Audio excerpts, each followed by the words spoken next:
is very organized and creates the list, but it's good because that's not who I am. That's not my ministry. Wait.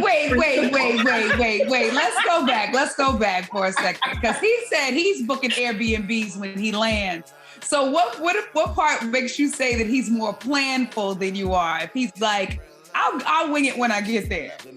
So the winging it is something that he has most definitely done as a single man by himself. In a relationship, though, the list, he writes a list. And he's quiet, but he knows it's him. I will pull up my phone and show you the list. He's zipping again. I will show you a list. The stuff of fairy tales and majesty, magically. Like I pulled you out of hat, pull you out of bag from out of mag if you want that. Pull up in the slab and pull off with you in my lap. Top down. Hey, welcome to Travel Tuesday Happy Hour, where we interview dope people doing dope things from around the world. And season 3, we have couples goals. Mm-hmm. As you can see, I have an amazing guest today. Actually, my bad, not guest, co-host. My man, my lady, tell us who you are. I am Jacqueline Jackson, better known as Jackie, soon to be Benjamin. You know, we trying to make moves out here. Soon to be Benjamin. And we have an amazing guest today. Well, my bad, amazing couple today. Please tell us who you are and where are you guys from? You first. Shad Hargrove, Queens, New York. Okay.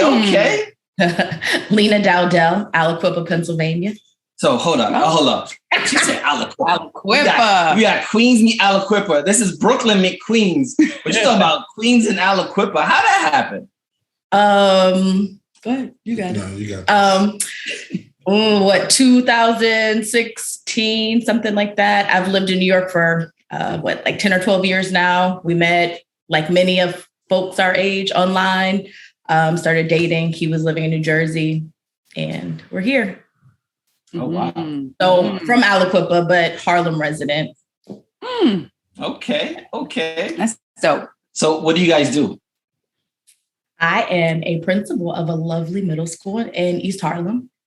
Oh, principal. So big time. We got big timers on the show today. All right. And sir? I'm a general manager of a QVC distribution center. Mm-hmm. Oh, okay. Big timers. Mm-hmm. Jackie? Me, what? All right. What do you do?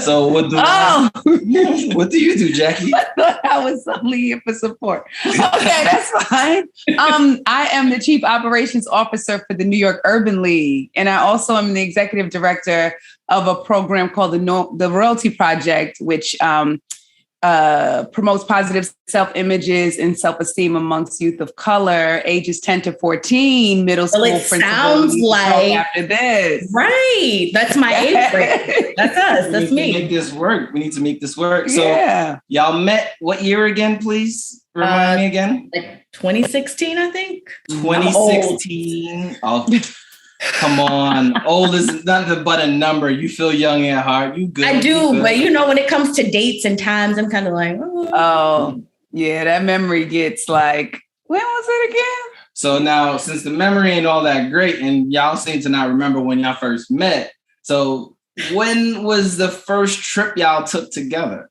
Oh. So and on top of that, who was responsible for planning it? What?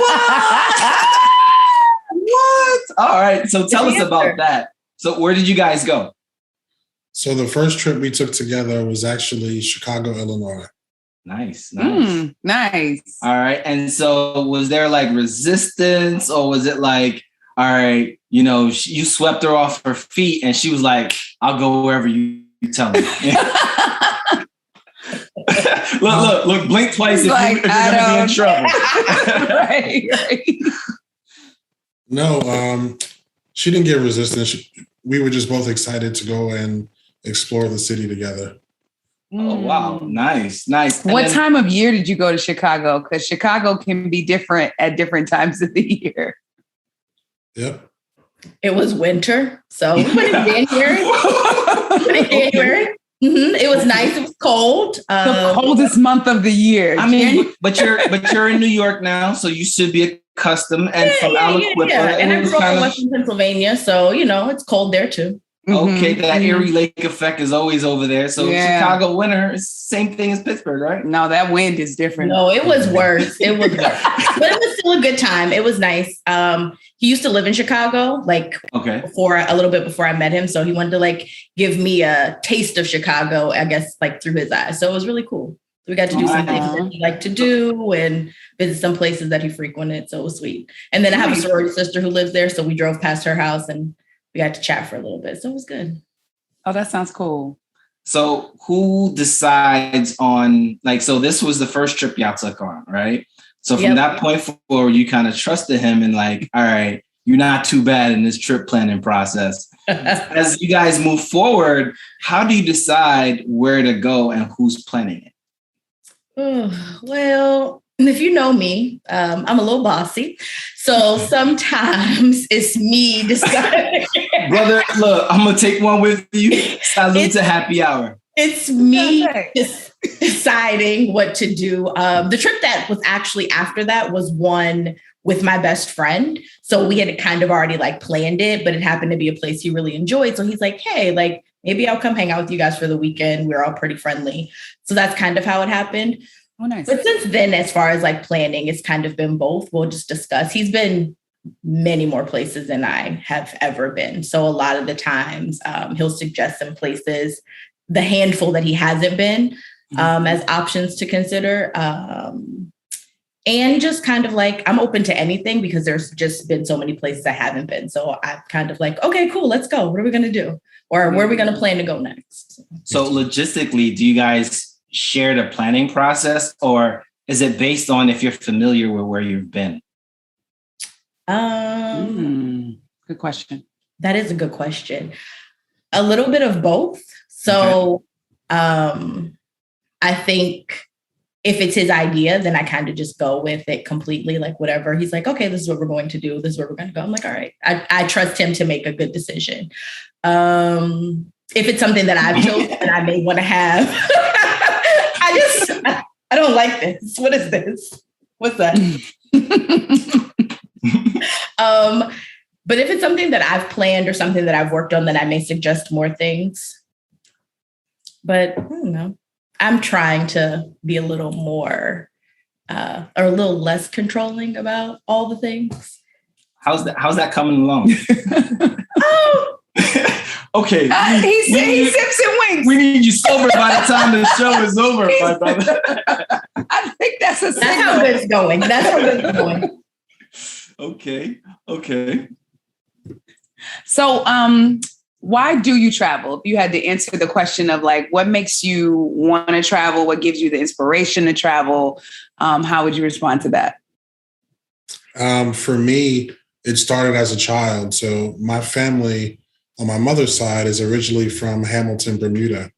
So when I was younger, during my winter breaks, as long as I did well in school, every winter recess, we went to Hamilton to visit family and friends. So I've been traveling at least to Bermuda as early as 5 years old. Mm-hmm. Nice. So from 5 to maybe 14 or 15, went to Bermuda every single year. And then I was in the Boy Scouts here in New York, and my Boy Scout troop went to St. Lucia twice, 2 consecutive summers. So just those 2 experiences, Bermuda and St. Lucia, just completely opened my mind to exploring the world. And then just got the travel bug. I was addicted to passport stamps. Yeah. So anywhere I can go just to have a new experience. I might be the person to stay at a resort, or I could be the person that will get an Airbnb when I land. So I love traveling. So before you continue, I like the fact that Bermuda was a treat or a reward and not a punishment. That's a big reward. Yeah. Because as you know, some of us West Indian kids were threatened to be sent back home. And Bermuda seems not to be a bad place to be threatened to go back to. So they could have easily said, I'm going to send you to Bermuda to live with your cousins, and I would have quickly packed my bag. Okay. Lena? For me, it was the opposite. As a kid, we only traveled locally. My parents chose to spend their money on my education. So like I went to a private school all my life. But we always went on vacation. It was just to Virginia Beach. And so when I finally was able to like make some real money outside of teaching, I got my passport, and my first trip was actually with my best friend and one of our other coworkers to Greece, and we randomly just selected it. I know, right? Like, how do you randomly select Greece? You put it in an app and you're just like, we're going to go there. We had some pretty good places to stay. So it was out of just like not having the opportunity and recognizing, right? Like my parents had to choose something. And so they chose, I guess, rightfully so, an education. But now I'm just interested in going as many places as possible and being able to share some experiences that I haven't had before. Nice. So the thing that I like to tell people, and I appreciate you sharing that story, is because, you know, travel is travel, regardless if you're domestic or international. Yeah. And the fact that from Aliquippa, you got to go to Virginia Beach, you know, the demographics in that area, not everybody's awarded that opportunity. So I just want to commend you guys on being able to at least to get out, because Western Pennsylvania by itself is just like, if you can get out, you get out and you stay out. Right. So with that being said, like what keeps you guys moving? Like what keeps you wanting to, what's that thing that keeps you traveling? Right. Like, I know you got the bug, but what is it that's like, yo, I want to go try this place? Because for me, I mean, I like to travel, I like to eat, and that's one of my motivating factors. So I would say for me, it's definitely food. So the other day I was on TikTok and I was scrolling and I saw someone at the state fair and I was like, babe, we need to go to Texas to the state fair. I went a few years ago.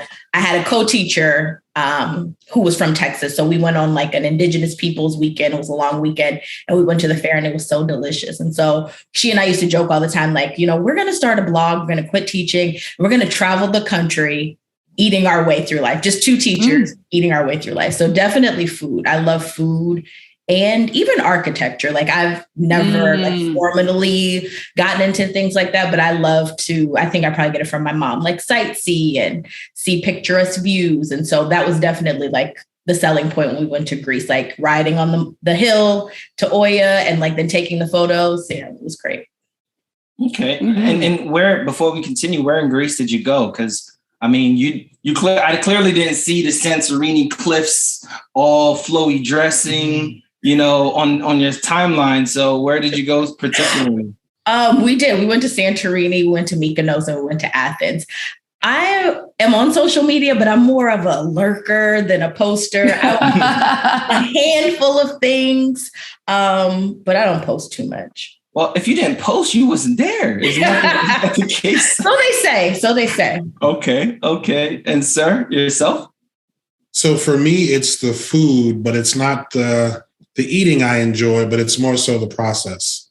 So I'd say the vast majority of places I've gone, I've had the ability to either do one of those like cooking excursions or like immersing myself like in a cooking experience, right? So a few years back, I know I can't speak of the place. Go ahead. No, but you got it. A few years, from January of 2019 till about July of 2019, I actually lived in South Korea. Oh, wow.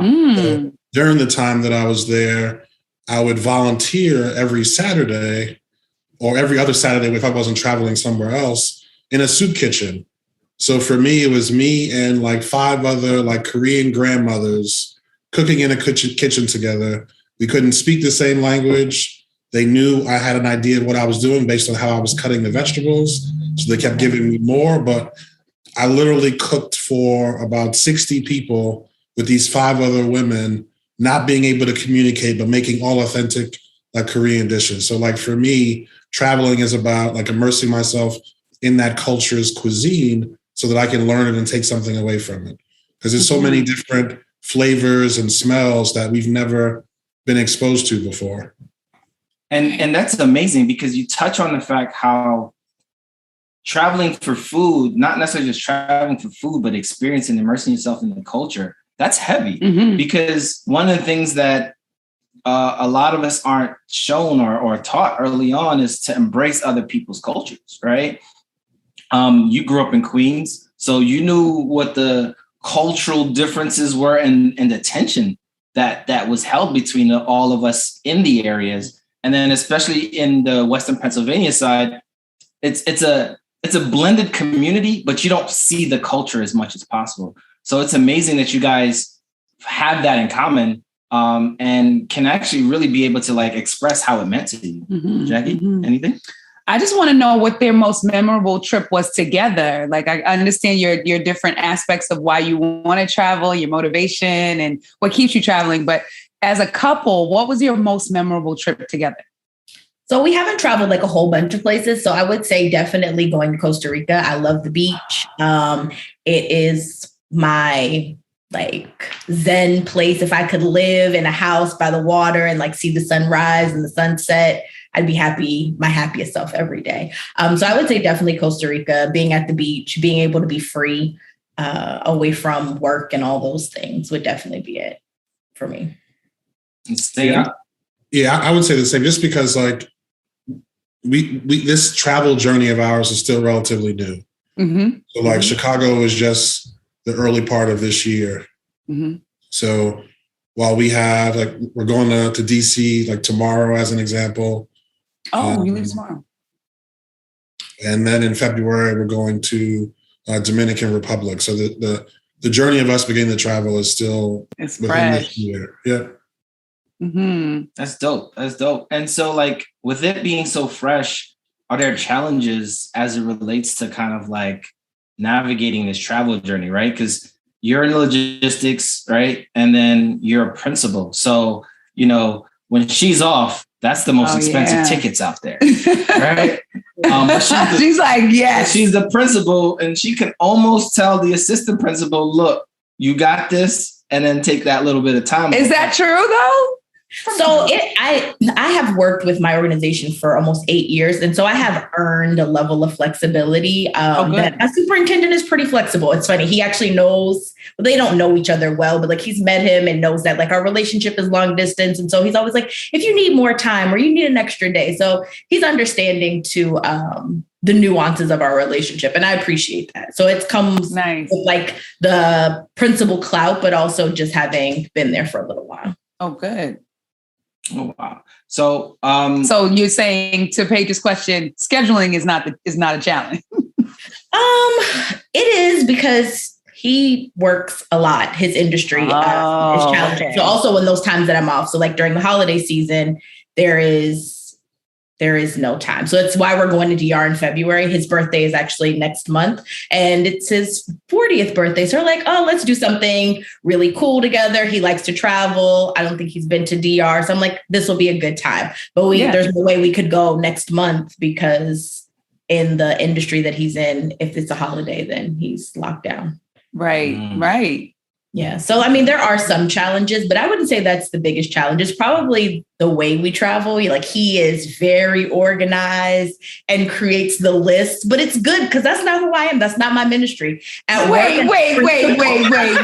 Let's go back for a second, because he said he's booking Airbnbs when he lands. So what part makes you say that he's more planful than you are? If he's like, I'll wing it when I get there. So the winging it is something that he has most definitely done as a single man by himself. In a relationship, though, the lists, he writes a list. And he's quiet, but he knows it's him. I will pull up my phone and show you the list. He's zipping again. I will show you a list. Don't do that. So let's talk about this list, right? So I got another list I'm gonna ask you guys about, but let's talk about this list. Is this like a trip ready list, like what to pack? I want to know what's on the list. Is it like a full itinerary from when you need to start packing to early check-in to when you guys get there in a full itinerary?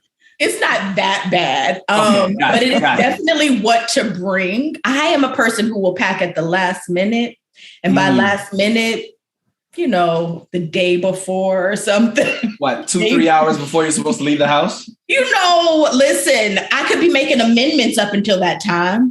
Okay. So my list are just all the items you need. Okay.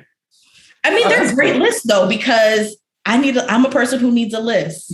Mm-hmm. Outside of work, I'm very, in work, I'm very organized and, I run the show. But in my personal life, it's a little chaotic. And so a list is helpful. Okay. Okay. So speaking of lists, right? So I know you guys have mentioned you guys got a couple of trips lined up, right? Do you guys have you guys talked about like a top 5 places to go? We have not talked about top 5 places. He has some places he would like to go that are on his list that he shared with me, which is where I pulled DR from. I have like the list of like, for my 40th birthday, here's what I would like to do. Okay. But we haven't necessarily shared like, here's a list of places. So let's share. Why don't you share your separate top 5 and let's see how many on there collide. Let's see what the similarities are. Top 5. I don't even know if I have a top 5. So the place I would love to go to next is like the Maldives. The water bungalows. That's where I'm living.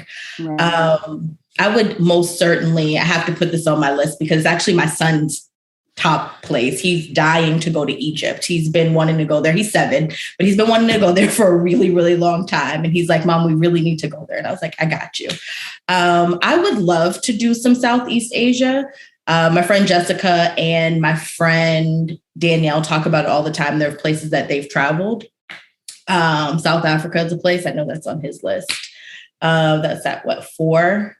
And number 5, I don't know. I don't have a number 5. I'm really open. Like I said, I haven't been many places. So I'm open to wherever. Okay. For me, it's going to be Chile, South America, Cape Town, South Africa, Russia, Switzerland, and Monterey, California. Wow. Nice list. Mm-hmm. Nice list. How did Monterey, California end up on there? Nothing question. She's like, what? How did that? Been to Monterey, California a few times. Mm-hmm. I took a road trip back in 2016 of the entire Pacific Coast Highway from north to south. So started at Redwood National Park and made my way all the way to San Diego. But Monterey is just a little quaint town right there on the Pacific Coast that has phenomenal food and just really good views of the ocean. Yeah. We had the opportunity to stop there in a recent trip to California where we did not the whole coast. We just did from Oakland down to LA, but we stopped in Monterey. He actually had to take a call for Travel Tuesday. You got to work, season 2. So he had the beautiful views that you were talking about in his background in the video. The show must go on, take a pit stop, make sure it works. It was perfect. You know what I mean? Yeah. So definitely one of the most beautiful places I've been in the United States. Yeah. Monterey is gorgeous. I agree. Okay. So I want to kind of shift the topic a little bit to kind of like traveling while Black, right? Individually and then as together, like, what has that experience been like for you all traveling? Do you take any additional safety precautions, any measures that you think our non-Black people don't have to consider when you travel? Yeah, well, this is the topic. He just made it sound like, because I'm always talking about Black people stuff because, I am with the Black and the brown babies all day. So it's something that I think about constantly. I do a lot of Googling. I'm always interested to know like how people of color are welcomed in an area. If there's information like that's public, or searching on travel blogs of other folks to find out more information to see if they have experienced any issues. It's funny that you mentioned it because when I was in Greece, I was actually with 2 white women and I was the only person of color with them. And when we were on the bus in Mykonos traveling, there were some men from the Netherlands and they were like looking at me and like making commentary. But, you could tell they were talking about me and I think on the bus was probably also the only Black person. It made my one friend really upset, so much so that we may or may not, in our New York way, got into a little, conversation with them about it later when we saw them, But at any rate, may or may not.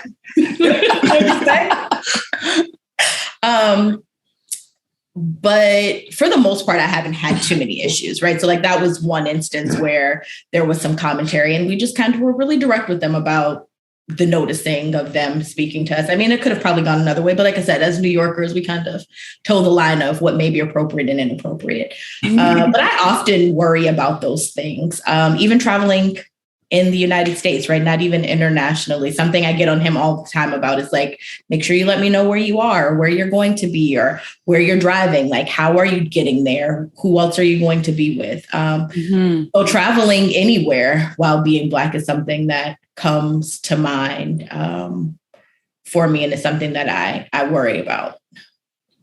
Okay. For me, it's been interesting just because of all the places that I've been by myself. So I'll take, like, living in Korea itself was its own experience, right? The advantage that I have of at least where my house was at was right next to one of the larger army installations in Korea. So everyone in that area was accustomed to seeing people that looked like me because the military base was right next door.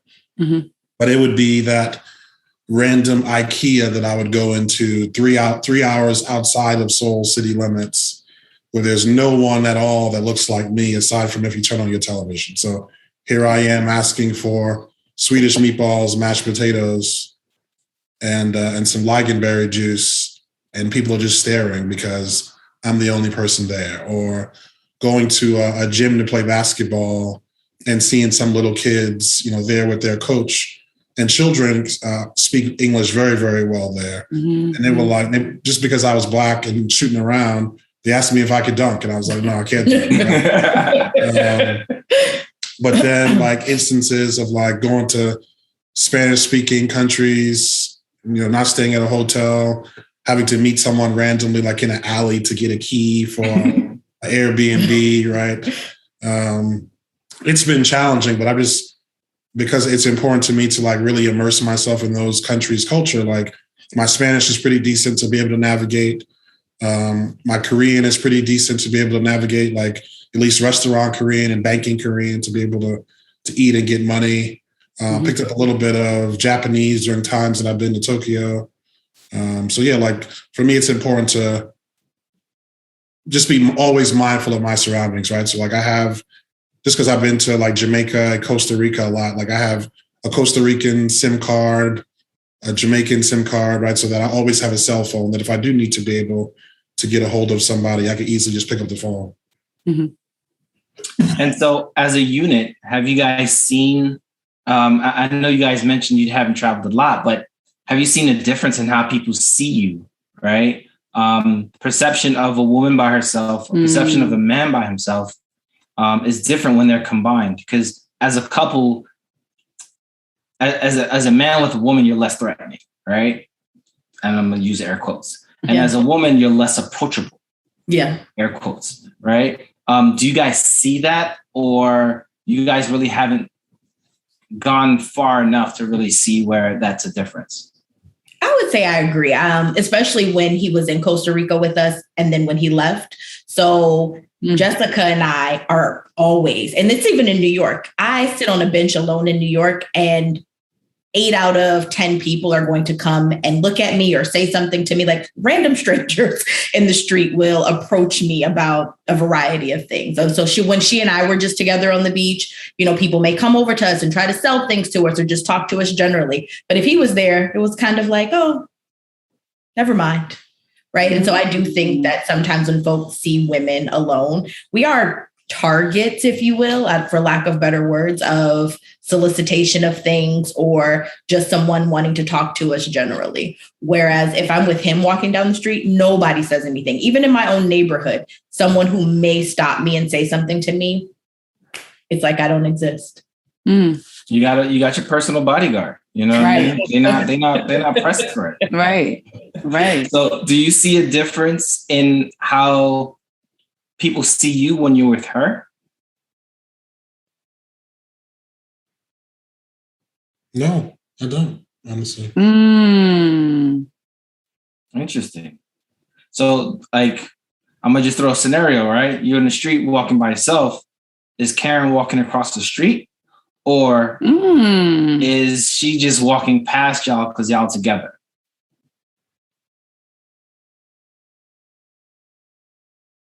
It doesn't even occur to you, right? Maybe and that it might not even occur to you. You might not even think about, like, consider it. Like, it's been a long time in the United States that Karen has clutched her purse and walked the other way. I'd say the only time that I might have seen that a handful of times was when I was in Korea, like outside, like hours outside of Seoul, you know, in countrysides where people would, because again, the only time they see people that look like me is on television. Gotcha. Okay. But no. All right. So have you ever felt unsafe anywhere where you traveled with or without her? Have you ever felt unsafe? Yeah, all the time. But there's a part of me that, like, that puts himself sometimes in unsafe situations. Yeah. So like prime example, I'm on like the Korean version of Craigslist and find somebody that created a post. She's already shaking her head. Find somebody that what? I couldn't hear you. Sorry. Find somebody that created a post for like a poker tournament.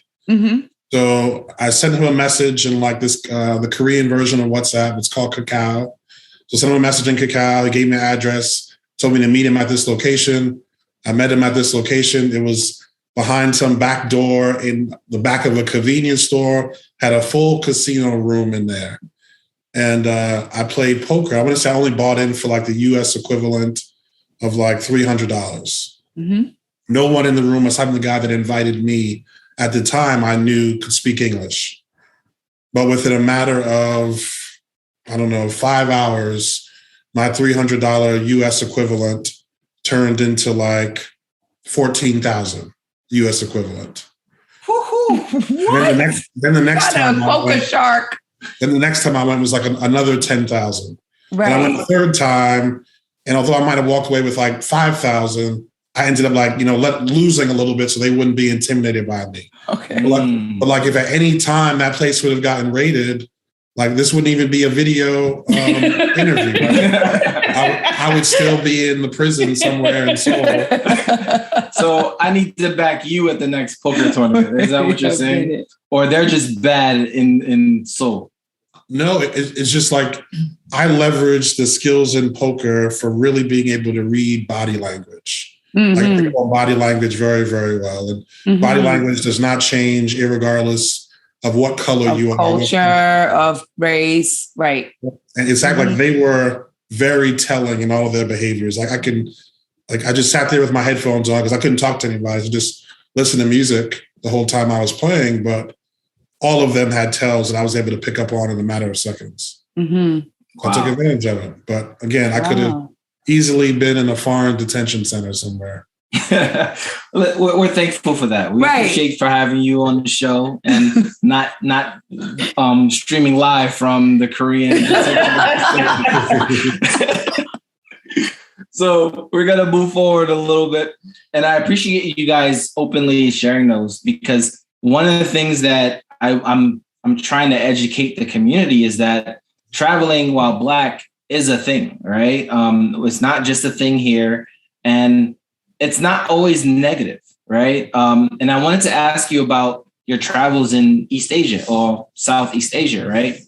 Do you feel as though that it's out of curiosity because there's, like you said, you were the only person there for miles, or and I want to bundle curiosity and ignorance at the same time, or do you feel as though that it was a dislike for Black people? Because is it a prejudice or is it a fascination? Because in different countries, it can be different. And it can feel different when it's actually the other.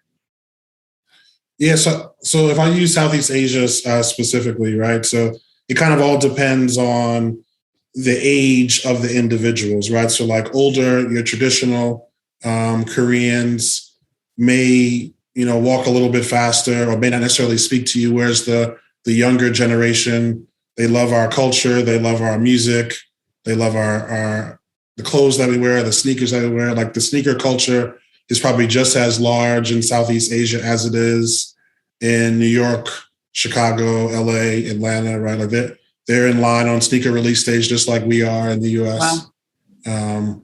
But with the younger folks, my age and younger, I would say they were just more curious, right? Like I would be randomly being in an IKEA, nowhere near any military base, or just randomly on a playground sitting watching a baseball game outside of Seoul, or randomly on one of these little small boats in like Thailand, right? Just going into a floating market. Like there weren't a lot of people there that looked like me, but it was just, right. Taking the time to like really, like if I'm going to a produce stand in Vietnam, right? Like although you and I can't speak the same English, I'm sitting there like asking questions. I'm on some translation apps trying to learn how to speak to you about the various fruits and things that I'm smelling to make it like a true experience that I'm getting out of it. So like, with the exception of the few instances in Korea, I've never had a bad, knock on wood, experience. Like it's just more so big curiosity around our music, our culture, and our clothes. Nice. Appreciate that. Because I mean, that's something that gets easily misconceived by, like you said, the curiosity. I mean, I've heard stories in past seasons where there's like a lack of consideration for personal space. And so, and for people from New York. Wait, he really reacted to that. Give us, what made you react so strongly to that? Yeah, so there is no personal space in Korea at all. And they, like not even a little bit. If you could imagine a New York City train packed at like 7:30 a.m. on a Tuesday, imagine a Korean train with more people on it than can fit on a New York City subway. So, for example, let's say you're the one standing by the door and the door opens and more people get on. Well, those people that get on, instead of facing at you, they turn around and just start taking steps backwards to push you back. Oh, wow. And there's no conversation about it. Oh, no. So it's not excuse me. It's just here is floor space on the train. I based on my size and circumference. Just somebody else's body on yours. So some people just literally just turn around and just walk backwards and just push you. Wow. So like the first time I got on the train, I got pushed from one door all the way across to the other door. And I thought I was assaulted. And no one even asked my permission. Like, there was no dialogue at all. Oh, wow. I think I even went on Facebook Live that day. I was like look at this. Holy crap. Look, everybody needs to see this. Although when I was on the train, everybody was going to sleep because it was, they're 13 hours ahead. But it was challenging riding the train. Mm-hmm. Mm-hmm. It really, really was. Like people would just come up to you just because you were different and be like, "Oh, your hair is so nice."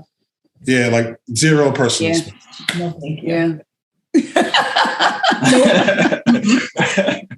Wow. All right, so we're gonna fast forward this a little bit. We've all been in a unique situation that at least within our lifetimes we've never really experienced before, right? Like this pandemic. I'm not gonna make anybody relive what they experienced, but where are you all today? Like, how are you adjusting with reduced or lifted guidelines, masks, the vaccines, boosters? How are you guys adjusting life with, and especially adding travel to the mix, right? How are you guys adjusting to the new normal post shutdown? Oh, what is your new normal? Because you guys said you been together since about 2016. So you had been dating prior to the pandemic, moving into it, and now we're like adjusting to whatever we're saying as the pandemic's winding down or something like that. How can you explain your journey as you went from, okay, we're free to do whatever we want to, oh, we locked down, quarantine, gotta stay safe, to now like, okay, we can move around a little bit. What should we do? Yeah, so a lot of things. So I definitely, people are always like, oh, did you get vaccinated because you work in the school? No, I got vaccinated to travel. Seriously, right? Like, because I was like, I will not be confined to New York or wherever. So I got to get vaccinated. Cool. Sign me up. It was honestly less about work. So that was one thing. So definitely got vaccinated so that I could resume travel and be free, because it's something that I'm definitely passionate about. New normal. It's something I tell people all the time. As an educator, it's very stressful. Our families, our students, they're hurting, right? The world, a lot of people are really hurting. They had their own stuff and traumas, and then the traumatic experience of a pandemic on top of that.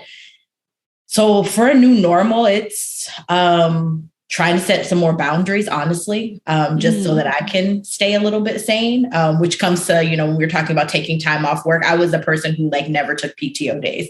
I will take PTO days and every day in between now, to make sure that I'm mentally well so that I can be well for others. And so I would say that's definitely the biggest change. Before the pandemic, I feel like I waited around, or I waited to see things or do things. Even though I wanted to travel and do different things, it was kind of like a lot of our relationship has been long distance. His career has moved him a bunch of different places. And I feel like I often waited for the opportunity for me to maybe be wherever he was, or traveled somewhere because he was there, or I knew someone there. He lived in Atlanta for a while, and one of my sorority sisters lived there. And it was one of these in between periods. We were dating, but not really. It was kind of free. And I was like, oh, well, he's here. I can go hang out with him. Right. Yeah. And it was more of waiting kind of, and a little less action. So for me, the new normal is I am very much more active in making a choice in the terms of our relationship and how we travel and how we move and what that means. Okay. Did she speak for both of y'all? I just got deep. He's kind of what do I say now? Yeah, I don't know how to follow. I mean, she made it difficult to follow, but I believe in you, King. You got this. You can do it, man. You can do it. So for me, I got vaccinated, because of travel, but more so because of work. At the time, the job that I worked at, we had almost 4,500 people that worked there. And just with the nature of the job. So at that time I was working for Walmart or Walmart.com. So anytime someone orders something online, we got busy, right? And with the world shut down, everybody was trying to buy online orders, toilet paper, right? And my building was full of it as far as the eye can see. So I wanted to make sure that I stayed safe so that I was able to add impact to the economy, right? All those people that are going online, buying stuff from Walmart.com, 1 out of 6 people would have got it from my building. So for me, it was just important to say that, I contributed some way, shape, or form to the world coming out of this by being able to provide people with the things that they needed for everyday life. But then the flip side of that is travel, right? I am absolutely the person pre-COVID that would just go to a ticket counter, ask for whatever the next flight that's leaving to go somewhere and just go, And that's why I'm booking the Airbnb or something when I land, because I didn't know where I was going before I got to the airport. So for me, COVID really hindered my ability to just really get out and explore the world like I wanted to. Okay. And I'm going to ask you about that ticket counter purchase as a tip, because people don't realize these penny saver trips that you can just go to the airport and grab tickets. So really? He sounds like he knows what he's talking about. But I'm going to go back to something that you said, Lena. Your mental space, traveling and being able to take the time off. I think the pandemic gave a lot of people perspective to yo, I've been putting things off, my mental health for long enough. do you feel like travel helped contribute towards that? And if so, like, are you seeing a difference in how when you travel and come back, like you said, you need to be the better you for the kids and your staff? Are you seeing a difference now than you were before because you weren't taking time off? Absolutely. I am a much happier person, like I said, if I can get to a beach or get to some water or get some sun.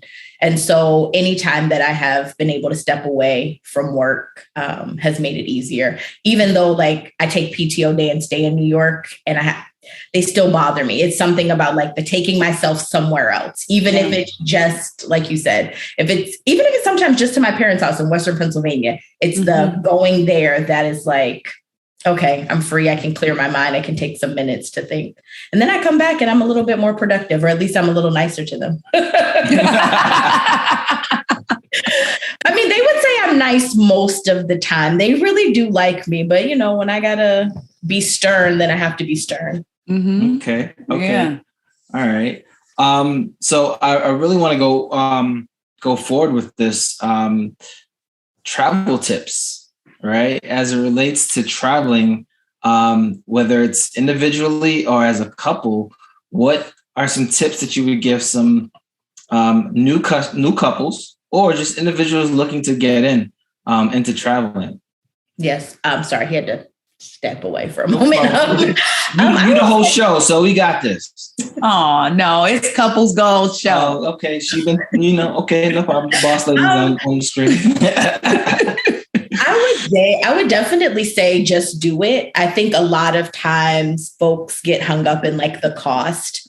And to your point, I think maybe in another episode that I've watched, I think someone said the same thing on your show, that even stateside, right, is travel. And so just like going, right, getting in your car if you have one, hopping on a train if you live like somewhere in New York, you can hop over on the Amtrak and be in Philadelphia in 2 hours. So like that would be it. Just do it. That would be my first tip, I suppose. I would also say planning, right? You can't just get up and go and be free. Like obviously things do cost money, but some type of planning and thinking about where it is you'd want to go. Is it cost effective? Can you go to many places? That was the best part about going to Greece, is that there was that opportunity for island hopping. So yep, we spent a few $100 getting to the island, but then we could get on a boat really quickly from Athens to Santorini or Mykonos to Santorini. It was like $30 and you could see more. So what are those opportunities that you can go to some place? We've been talking recently about this couples trip that we might do with my best friend and her boyfriend. And he's like, oh, we should go to Portugal and where? Morocco. Right. Because they're like pretty close by. So I think those are some things to consider. So now you mentioned not being able to do things last minute. And, our friend here just walks up to counters and be like, yo, let me get your first flight out. Said he used to. I mean, that didn't change. So in the pandemic-ish, like towards like when you could be vaccinated and start to travel, his passport had expired, but he decided still to surprise me with a trip. And it was last minute. And I went. It was my actual first solo trip. I went to Jamaica. It was really cool. But yeah, so I can spur of the moment a little bit. I still had like 2 days notice. So 2-3 day notice. I can't just wake up and go. We were sitting on my couch and I was like, surprise, this weekend you're going to Jamaica. Oh, you're going like by yourself. Yeah, it was great. It was like right on time. It was one of those moments where a bunch of stuff had happened at school. Yeah. I learned about one of my parents who was really, really ill, and his mom, and it was like it was his primary parent. And so I was like, oh my gosh, what's my poor child going to do? Right. Like mom is really sick. Who can help? So it came at a really good time because mentally I was exhausted at work just from all the things that had unfolded throughout the 18 months or so. Oh, wow. So I want to kind of dive in a little deeper. So buying tickets at the counter, sounds like you got a little inside scoop on how to get at least reasonable price tickets, because you're buying tickets at the counter. and then figuring out Airbnb either on the plane or when you land? How does that work? Because, we trying to figure that out. Right. So the best times to buy air tickets are on, I don't know why, Tuesday and Wednesday mornings from 1 a.m. to 3 a.m. So during that weird hour, people usually get up to use the restroom. On Tuesday and Wednesday is usually the best time to buy. You'll oftentimes see flight tickets that'll be anywhere from $50 to like $125 difference buying them that time of day, just because the sheer traffic of people looking to buy tickets online isn't high in that period of time. Okay. The other piece, and it's not every airline, but a good majority of them often are looking to still sell those tickets, but because they can't get all the seats filled, in many instances, the prices will end up being cheaper if it's a destination everybody's not trying to frequent, right? So if you go to the airport ticket counter and say, I'm trying to go to Las Vegas, right? Everybody's trying to go to Las Vegas. Whereas if you're saying, hey, can I get the next flight out to Omaha, Nebraska? Well, Omaha, Nebraska is actually beautiful with some phenomenal food, but not many people are going to Omaha unless you actually live in Omaha, right? So for me to get a last minute flight to go to Omaha is going to be a lot cheaper than it would if I would have done it online, because they're still trying to get those seats filled. Nice. Yeah, I hear this. Like, you ain't gotta go to Las Vegas. You can go to Omaha, Nebraska, get some good steaks and just enjoy yourself. All right, that's what's up. So can y'all tell us if y'all on social media, where can people find you, or y'all like kind of locked down in private? It goes a little bit back and forth. I mean, I'm at Gail Montini, but you won't see much because, as I told you, I may or may not post it. And if I do, it didn't happen. Like 5 years later, and you'd be like, "Was she in Greece this summer?" No, she was there like 5 years ago. Okay, don't blame me. I do the same thing. Well, I definitely we both thank you for doing this, and we appreciate you sharing your experience. Anything you want to leave the viewers with? Travel related. Oh, actually, I have one thing to step back to. You mentioned you have a son, right? One of the things that a lot of people don't really, younger people as they grow, don't really understand, how do you travel with children? So I know you guys had some baller trips. I've seen them. So how does traveling with a young one look? Because my man was balling on these trips. He was. So that was actually his first. I'll let him answer because he also had a son. But I took Langston he's been several places within the United States, like California. We've been to San Diego, a bunch of different places, more places than I think I was at his age. But I recently took him to Jamaica, which would be the second place he's been. He went to out of the country. He went to Aruba for my cousin's wedding, and then we took him to Jamaica. He had a really good time. I think the way to travel is to, with a young child, is to kind of like over plan. So it was my first time taking a snack suitcase. That is a tip. A snack suitcase. And I swear to you, I will never travel again without a snack suitcase.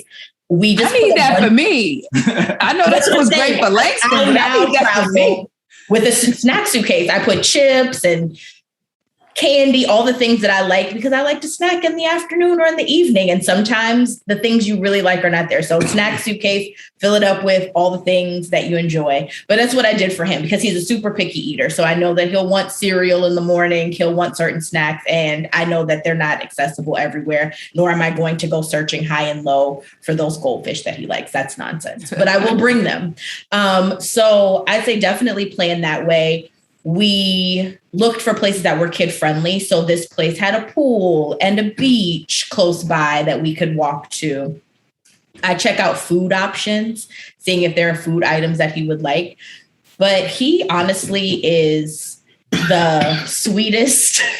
I mean, he's a little bit of me, but he is the sweetest and most agreeable child. And so on an airplane, if he has some earphones, his tablet or something to watch, He sleeps a lot. He'll color. So he's pretty easygoing. Honestly, the snack suitcase was the hit because he's like, Mom, this was the best idea ever. We should bring snacks everywhere. And I was like, don't worry, Langston. We will. And so when we went to Costa Rica as adults, I was like, hey, everybody, I've got a list for the snack suitcase, what goes inside. And late night, it was so clutch. Jessica's like in bed eating Pringles is like, why have I ever traveled without a snack suitcase before? I don't know. Right. Why didn't we think of that? But it's because of you don't have a small child. But now you know. Yes. All right. And yourself, sir? So my first solo trip outside of the country with my son was to Tokyo. When he'll be 17 in a couple of days. I think it was for his spring break when he was like 11 or 12. He's always loved like, anime and things of that nature.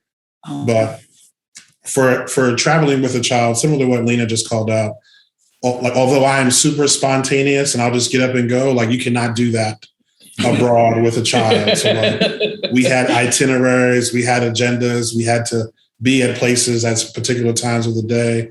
The only difference is like, he is a very picky eater.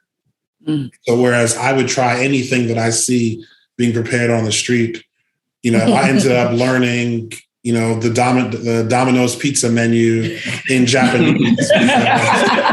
Every night before we went to bed, we would have pizza from Domino's, pizza and wings from Domino's. And then we'd be randomly walking around downtown Tokyo. And then we find ourselves in line getting, a number 2 value meal at McDonald's, right? So we would get out and explore, but then he still wanted to revert back to the things that he knew. So, but yeah, I would say definitely planning in advance and looking to create some sort of schedule for the child is important. And then outside of just snacks, like, traveling with a child, you just got to make sure that they're always like staying hydrated, especially depending on the weather. Make sure that, there are accessible bathrooms in places because, we'll pull over on the side of the road pretty easy in the US, but you may not necessarily be able to do that or be accepted trying to do that abroad. You might get arrested or get a ticket. So. Well, thank you both for once again jumping on here and sharing. This was dope. I really appreciate you guys jumping on and sharing. And like I said, you guys are the first. So y'all set the bar pretty high for everybody. Now, take a drink if you're in danger after this episode. In danger? These are the safest. He's not in danger. Why are you taking a drink? I was just trying to, wink. All right. Well, thank you very much.